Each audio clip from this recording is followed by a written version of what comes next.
Welcome back. Now, BMW is deepening its U.S. roots while some of the world's largest automakers are scaling back their electric vehicle ambitions. BMW is turning a 4-year-old promise into a production, completing a $1.7 billion expansion of its South Carolina operations and betting big on American manufacturing.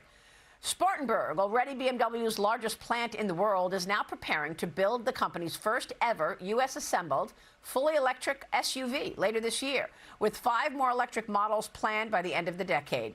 Joining me now is the president and CEO of BMW North America, Sebastian Mackensen. Sebastian, welcome. Thank you so much for joining us. Thank you so much, Maria. Great, and thanks for having me.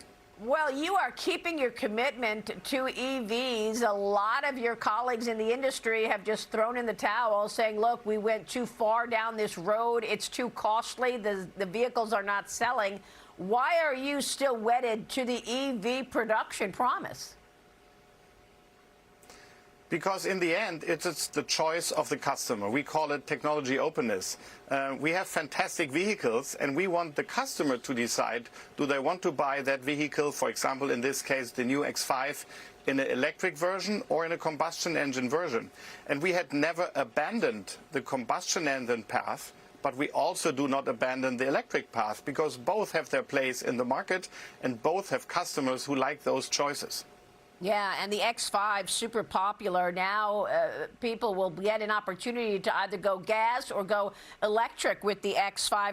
Tell me about the launch and what you're expecting. I know that the market launch of this first version of the new BMW X5 is scheduled for late November 2026, but then there are other EV and plug-in hybrid versions coming after that, right? That is right. We're starting in the fall, and we will start with a combustion engine version of this car. And you mentioned it is actually our best-selling vehicle in this market. And then in spring of 2027, we will follow with additional variants, and that will include also the first ever iX5.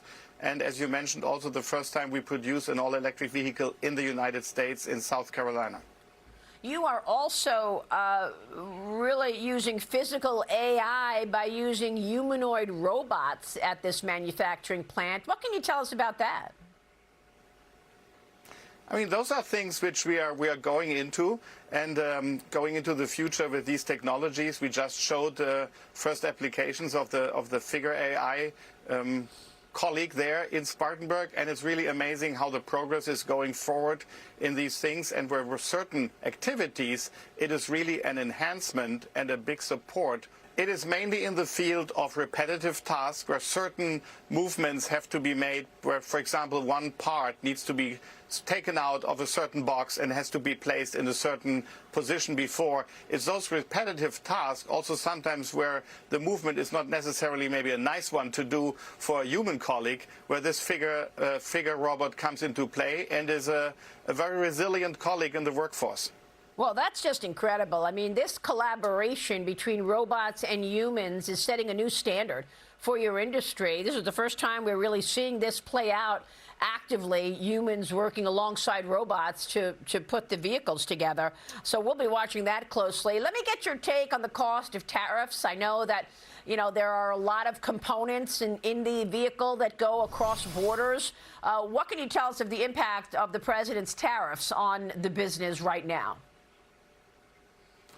I mean, we always have advocated for global trade opportunities for businesses, and in the end, the tariff does add a cost to our business operations, so it's not a great thing, obviously. On the other side, we are blessed to have this plant in Spartanburg. By the way, it's the biggest BMW plant globally, which we have. So the impact for production cars out of Spartanburg is a different one than for fully imported cars. So that opportunity mitigates it to a certain degree, but definitely it is a cost, an additional cost for the business. Yes, for sure. But you know, the Spartanburg plant and the facility here and the way you're utilizing technology is being watched so closely to see if that will set the precedent for the industry. I want to get your take on the other expenses that we talk about every day. How closely are you watching the Strait of Hormuz? Are you seeing any impact from the higher shipping costs or concerns over energy prices? as a group, globally, we definitely see an impact here because energy costs have gone up because of that. We also see an impact directly in that geography because, I mean, as you know, we are globally represented brand.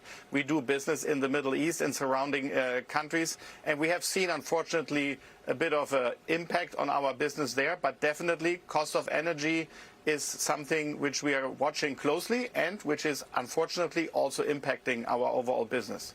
So what can you tell us about business right now, Sebastian? How would you assess the macro story in terms of the economy today?